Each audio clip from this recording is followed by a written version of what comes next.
North Korea's latest provocation is set to spur changes in policies against the regime in countries around the world, especially the U.S.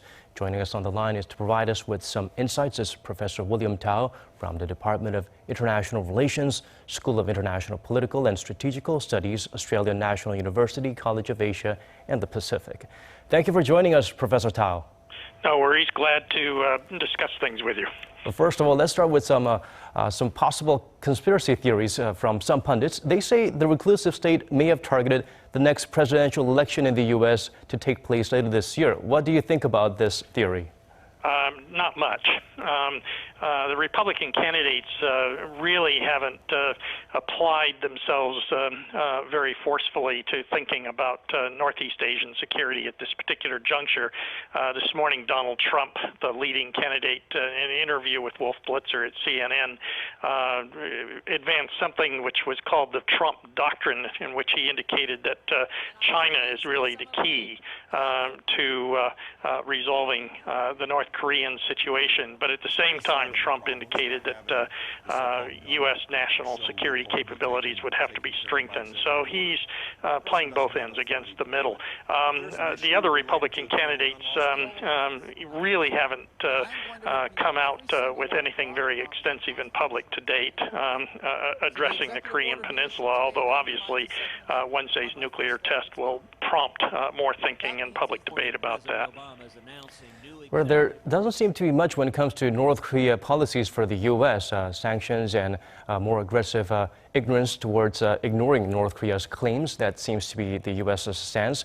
But do we see any changes in terms of U.S.'s policy towards North Korea from this point on?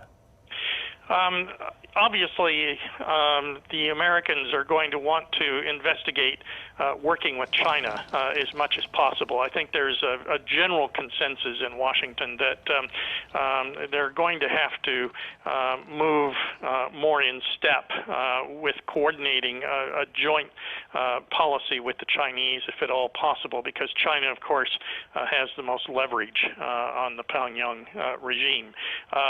The problem, of course, is what the U.S. is going to be able to give China in return for greater Chinese cooperation. China certainly does not want to see a unified Korea, which is pro-Western, is a U.S. ally on its borders.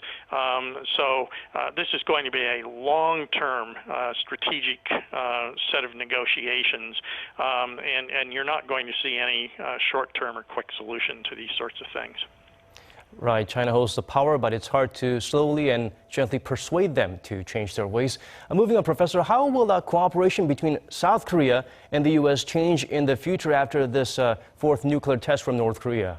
Well, I think someone in your newscast a moment ago mentioned the THAAD missile defense system, and I think this is going to be front and center. I think there will also be greater attention to hardening bases in Guam and other complexes where in some type of future Northeast Asian contingency, U.S. strike assets are going to be essentially used from these particular places.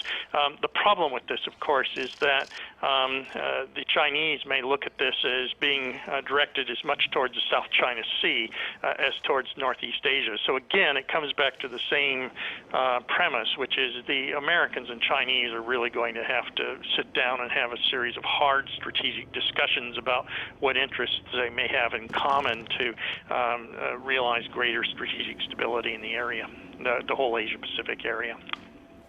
One last question before we go. Will it make it any easier for the U.S. to transfer technologies, key technologies, because we had been having some trouble in terms of getting the technology transfer for fighter jet programs in Korea? Very shortly, Professor.